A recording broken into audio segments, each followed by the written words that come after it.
Does Batman the Animated Series live up to the hype? For the most part, yes it does. It's not perfect, and like any episodic TV show, it has its ups and downs. Not every episode is a standout, but on the whole, I really enjoyed this show and I could see why it was able to both develop and maintain its lasting legacy of being considered the best superhero show ever made. I'm not going to say whether I agree with it receiving that level of praise, mainly because I haven't watched every superhero show and I can't really remember how I feel about every show that I've seen.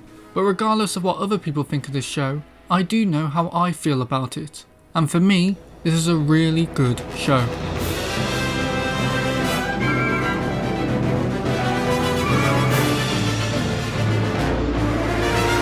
Batman the Animated Series follows Batman, surprisingly, as he spends his nights travelling around Gotham, beating up bad guys dressed as clowns and other weird things.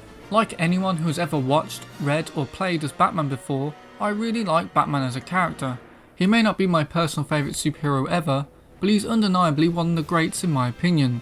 The interesting thing about Batman is that he isn't the exact same character every time we see him. For me personally, I've always held the belief that the best versions of Batman are the dark, brooding, emotionally distant ones. And whilst I do generally prefer that approach to the character over the sillier, light-hearted versions of Batman, I was actually quite surprised by how much I loved Batman's characterization in this animated series. The Batman in this show seems to find a nice middle ground. He's a character that takes the situation seriously and is always willing to give the villains a second chance. There's even an episode in this series where he actually stands up for the villain's rights, but this is also a Batman that makes jokes every now and then. Weirdly, again this is weirdly for me, but these jokes never felt out of place. At no point does this show turn into the MCU. There's no jokes undercutting serious moments. Batman in this show doesn't feel like Spiderman constantly quipping, or even Iron Man for that matter. Instead, he feels more like someone who's been a vigilante for quite some time and has grown desensitised to the severity of certain situations. So he might throw out the occasional joke here and there. Basically, his character felt a bit warmer to me than I was used to. He actually jokes back to Alfred after Alfred makes a sarcastic comment. It adds another dimension to this version of Batman, and honestly it was really refreshing to have Batman be like this, which is weird to say about a show made in 1992. I know some people will say that Batman has always been like this, or that I should read more Batman comics etc, but what I'm saying is that the version of Batman presented here is my favourite version of the character. Not everyone has the same experience with a character as seasoned as Batman. I'm someone who grew up on the Nolan trilogy and the Arkham trilogy. And then you've got Batfleck and now Robert Pattinson. I've always viewed Batman in a certain light, and because of that I've always wanted to see Batman act in a certain way. Seeing the Batman in this series really changed my view on how Batman should be portrayed, and a lot of that can be attributed to Kevin Conroy's forever iconic performance in this show. It should go without saying, but Kevin Conroy is the Batman. When people think of this character, it's Kevin's voice that comes to mind. His legacy has been cemented and the fans hold him in such high regard. It's one of the many reasons that people have been so disappointed with the Suicide Squad game and its handling of Batman. That's how much so many people have formed a connection with not just Batman, but Kevin Conroy's interpretation of Batman. I was actually interested to see what Kevin's performance would be like in this series, as I believe it's his first ever time portraying the character, and in some ways, you could tell that this was his first crack at the character. Some people might view that as a negative, but I honestly think that it's a positive, because Kevin Conroy is great in this show, and he's only gotten better with time as he's clearly gotten more and more used to voicing this character. It's just that certain line readings aren't the strongest and fell a bit flat with me.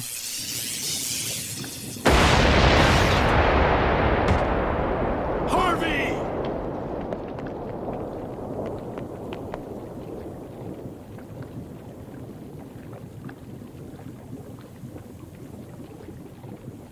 Harvey. No. Now line readings like this are not necessarily bad because of Kevin Conroy. They could be down to the direction that he was given, or just something simple like the animation not matching his voice acting. But even though there are moments like this throughout the series where certain line readings fall flat, and I want to make it clear that it isn't just Kevin Conroy who has moments like this, the voice acting is one of the strongest parts of the entire series. This show takes clear inspiration from Tim Burton's Batman films, from the aesthetic down to its soundtrack. It also extends to Kevin Conroy's performance. See, for Michael Keaton's iconic portrayal of Batman, Michael decided to have a separate voice for both Bruce Wayne and Batman, something that has become a beloved staple for the character. However, it is often Kevin Conroy who's credited with popularising this trend in the character, as he gives both Bruce Wayne and Batman their own distinct voices. Bruce Wayne's voice is unsurprisingly a lot kinder and mellower than Batman's grittier, gruff voice. Bruce Wayne, I have an appointment. I called about a bat problem. What do you think we are? Pest control? Why, just needs. Yes, come in. Why, thank you, Doctor. This isn't a social call. I've come for your nephew, Tony Zuko. You can't just barge in here making demands. I want him bad, Stromwell. Real bad. I actually really like how Bruce Wayne is presented in this show. It's not just Batman who's trying to make a positive difference in this show, but Bruce Wayne too. He's still presented as the philanthropist that he is, but when the cowl is removed, Bruce is still trying to do the right thing, usually through spending his endless supply of money on good causes. It may seem strange that I'm gushing over one of the most infamously popular fictional characters ever created, but I think through both fantastic voice acting and a more balanced than I'm used to characterization, this show absolutely nailed its portrayal of Batman.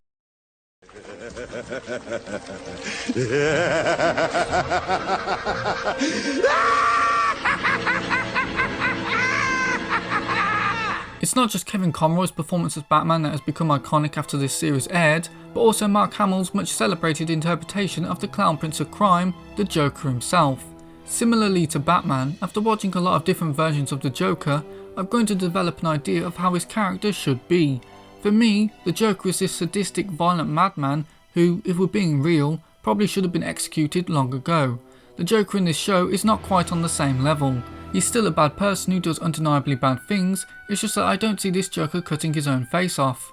Instead, this Joker is surprisingly cowardly, and I love that aspect of this version. Anytime things get even a little hairy, the Joker goes from chuckling at the carnage around him to screaming Batman's name in the hope that he'll come rescue him. See, I can destroy a man's dreams too. And that's really the only dream you've got, isn't it? Look, Charlie, you've had a busy day. All this running around, all this excitement with Batman! Stop! You're crazy! Like with Batman, I think it's a more balanced version of the character, between something undeniably evil, but also something that won't give children nightmares. And it's all capped off with Mark Hamill's incredible performance. By now it's no surprise that Mark Hamill is an incredible voice actor, and he injects the Joker with such charismatic playfulness. You really get the sense that everything is a joke to the Joker, but there's an insecurity underneath as well, or childishness might be the better word. Sometimes things don't go the Joker's way, and you can see and hear the Joker's annoyance burst through. It's a very three-dimensional performance, and it's no surprise that Mark Hamill has become as entwined with this character as Kevin Conroy has become with Batman. The character that gets handled the most surprisingly out of all of them is Robin. That's because Robin appears sporadically throughout the show, almost at random. At first I really didn't like how Robin was handled in this show, mainly because it just felt weird how he'd just be in some episodes and then completely absent from others. But in the end I grew to really appreciate the decision. Firstly because the show actually gave a reason as to why Robin is only in some episodes, eventually. And secondly, it meant that this show could have its cake and eat it by giving us some truly great Batman and Robin adventures, as well as some adventures where the focus is solely on Batman. A lot of people give Kevin Conroy and Mark Hamill their fair due, but I think people should also give Lauren Lester a lot of love for his portrayal of Robin in this show.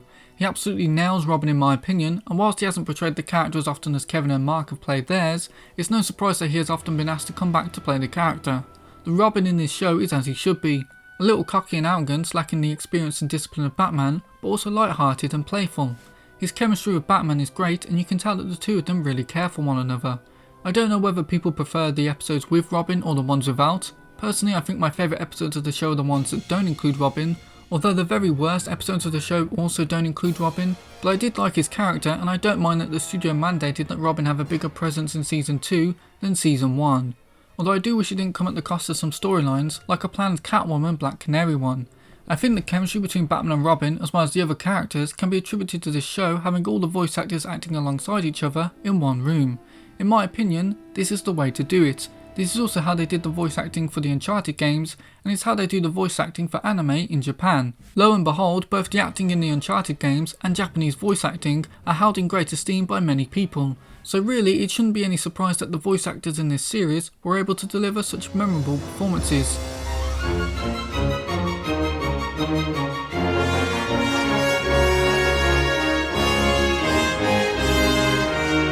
As should be pretty clear from my previous comments on voice acting, I obviously watch a lot of anime, and unsurprisingly that means I've seen some truly breathtaking animated sequences. I've been spoiled by what this medium can offer in terms of visuals, so I didn't really expect much in terms of animation from this show. Fortunately, I was very pleasantly surprised by how good the animation holds up after all these years. The animators clearly cared about this show, and it never feels like I'm just watching cardboard cutouts where the lips are opening and closing. No, the characters are actually expressive in both their face and body. Sometimes a little too expressive in my opinion. Every now and then, Batman does pull some funny faces in this series. For example, I hope I can find the clip, but when Batman picks up flowers from his parents' grave, I just burst out laughing. However, for the most part, the expressiveness of the characters really enhances them and makes them feel more human. I also like learning about how the artist didn't play things very safe with this series. To achieve the much beloved aesthetic of this show, the artist drew the backgrounds for the show on black paper instead of the far more common white paper in the industry. I actually think that this show was the first major production to do that. It's the reason why this show always feels gloomy, even in scenes that occur during the daytime. Also, the soundtrack for this show is so good. It's one of the best soundtracks I've heard for a superhero show. Clearly, as I said earlier, taking inspiration from Danny Elfman's score in the Tim Burton movies. Every aspect of this show is on such a high level, but I must admit I didn't fall in love with this show instantly. Firstly, some of the episodes in this show are really bad, and the show doesn't hit you with its best episodes right out the gate. It also doesn't help that I'm not the biggest fan of episodic shows, as I like to get through shows as fast as I can.